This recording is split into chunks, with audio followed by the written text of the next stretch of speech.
Hi అండి, అందరికీ కొత్తిమీర పచ్చడి ఈజీగా ఎలా తయారు చేయండి. దానికోసం కొత్తిమీరని బాగా వాష్ చేసి వాటర్ లేకుండా చూసుకోవాలి. అలాగే చింతపండు వేడి నీటిలో నానబెట్టి పక్కన పెట్టుకోవాలి. ఇప్పుడు ఒక స్పూను ఆవాలు మెంతులు బాగా ఫ్రై చేసి పౌడర్ చేసుకొని పక్కన పెట్టుకోవాలి. ఇప్పుడు ఎండుమిరపకాయలు కూడా బాగా క్రిస్పీగా అయినంత వరకు వేపుకొని పక్కన తీసుకోవాలి.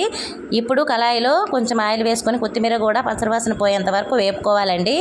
ఇప్పుడు మిక్సీ జార్ తీసుకొని ముందర మనము వేడి నీటిలో నానబెట్టిన చింతపండు ఎండుమిరపకాయలు వేసి మిక్సీ బరగ్గా పట్టుకోవాలి. ఇప్పుడు మనము ఫ్రై చేసిన కొత్తిమీర కూడా వేసుకొని కొంచెం సాల్ట్ వేసుకొని మిక్సీ పట్టుకొని ఇప్పుడు కళాయిలో 1 కప్పు ఆయిల్ వేసుకొని పోపు దినుసులు బాగా వేగిన తర్వాత 2 వెల్లుల్లిపాయలు చితగ్గొట్టి వేసుకోవాలండి. ఇందులో కొంచెం ఇంగువ పౌడర్ వేసి మంచి అరోమా వచ్చిన దాకా వేపాలి. ఇప్పుడు ఎండుమిరపకాయలు కరివేపాకు వేసుకొని మనం మిక్సీ పట్టుకున్న పేస్ట్ని ఇందులో వేసుకొని అలాగే పౌడర్ చేసుకున్నాం కదా మెంతులు ఆవాలు అది కూడా ఇందులో వేసి బాగా కలుపుకుంటే ఎంతో టేస్టీగా కొత్తిమీర పచ్చడి ready. Thank you for watching.